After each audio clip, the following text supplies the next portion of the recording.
Eugenio De Medio. Œuvres uniques. Chronotope.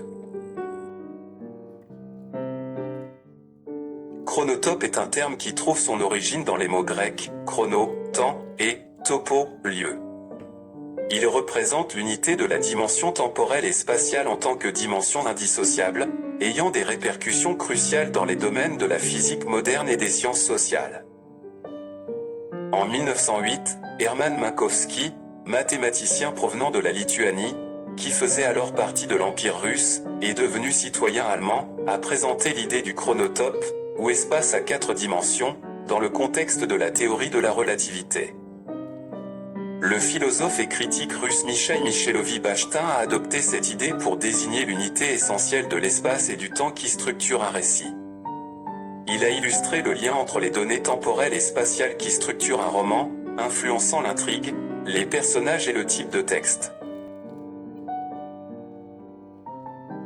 On peut également identifier cette dimension quadridimensionnelle dans des œuvres précédant l'articulation du concept. Par exemple, dans le domaine littéraire, notamment les romans, nous pouvons observer des chronotopes topographiques, lieux spécifiques où l'action se déroule à différents moments, des chronotopes psychologiques, où l'histoire est présentée de manière subjective par les personnages, souvent en déformant la réalité, et enfin, des chronotopes métaphysiques, qui concernent comment les auteurs perçoivent le monde à travers des prismes symboliques ou philosophiques du temps et de l'espace. Fréquemment marqués par une touche de mystère ou de transcendance.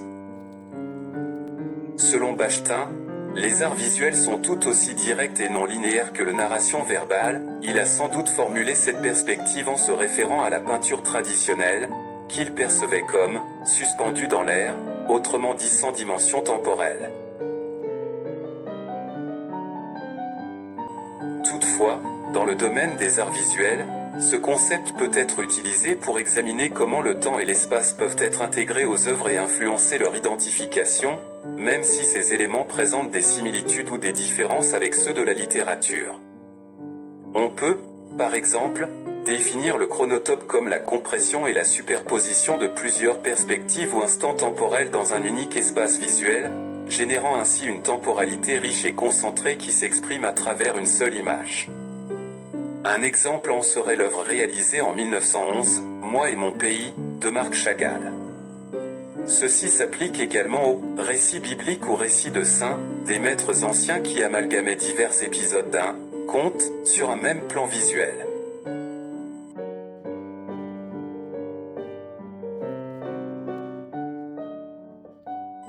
L'artiste espagnol Esther Ferré utilise également des selfies pris à plusieurs années de distance dans sa série d'œuvres nommée Autorretrato en El Tiempo, afin de réfléchir sur le passage du temps et sa perception.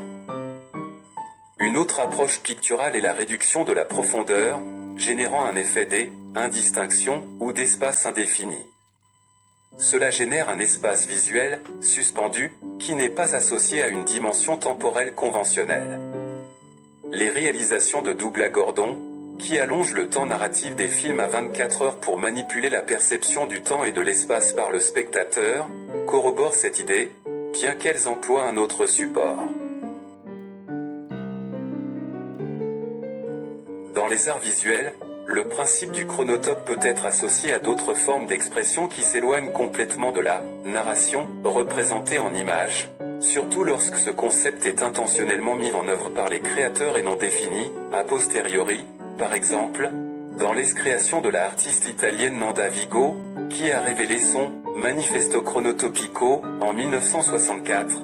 La lumière émise par le néon blanc est tamisée par des plaques de verre satiné, induisant une déformation de la perception spatiale.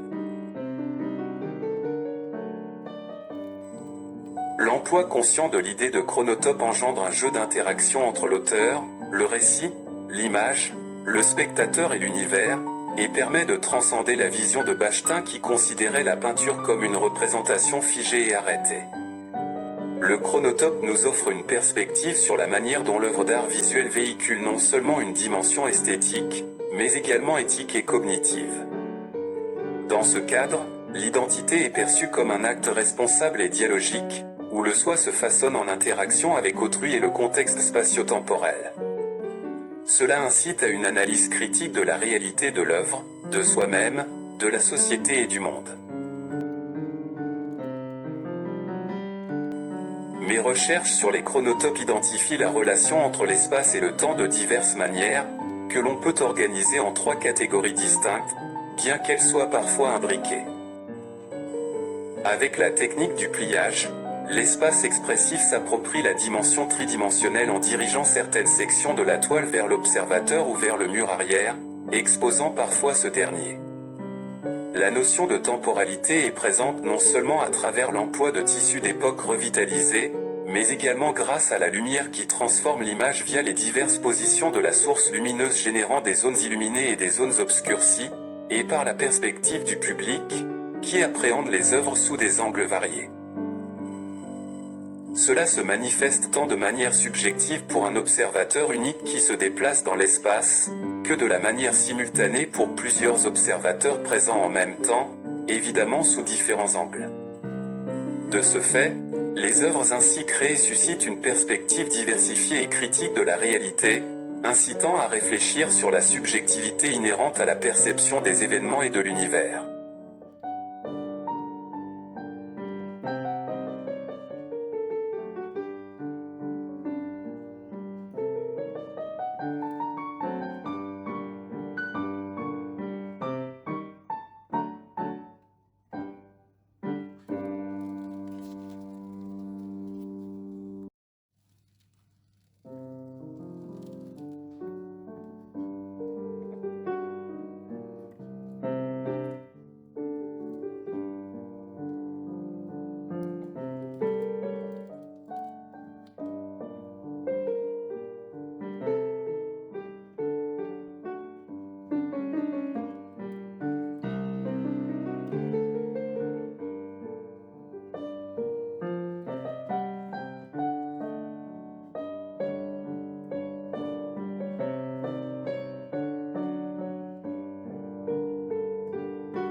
Dans le contexte des fossiles de l'espace anthropique, le facteur temporel est introduit par le concept d'œuvre. On envisage que, dans un avenir lointain, un de nos descendants ou une entité extraterrestre découvre lors de fouilles archéologiques des objets familiers à nous, mais transformés en pierre et dépourvus de toute signification d'usage ou interprétation pour eux. Ces objets seraient alors considérés comme des pièces de musée, étiquetés selon leur propre compréhension avec des noms hypothétiques qui peuvent parfois sembler étranges ou ironiques à nos yeux.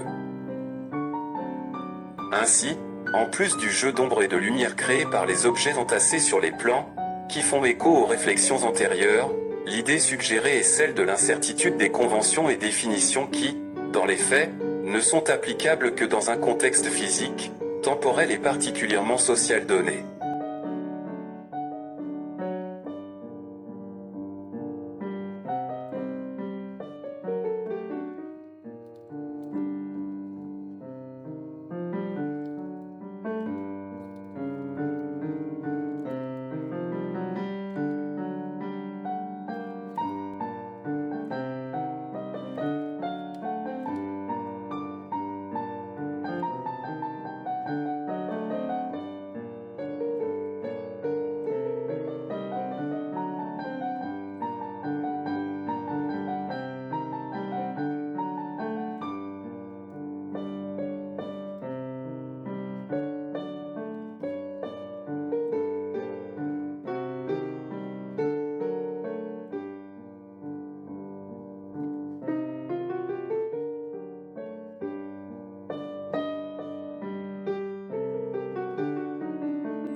Dans ce que l'on nomme plus précisément les chronotopes, les surfaces peintes ne sont plus figées, elles s'approprient l'espace en étant plissées, déchirées ou affranchies des contraintes de la forme géométrique.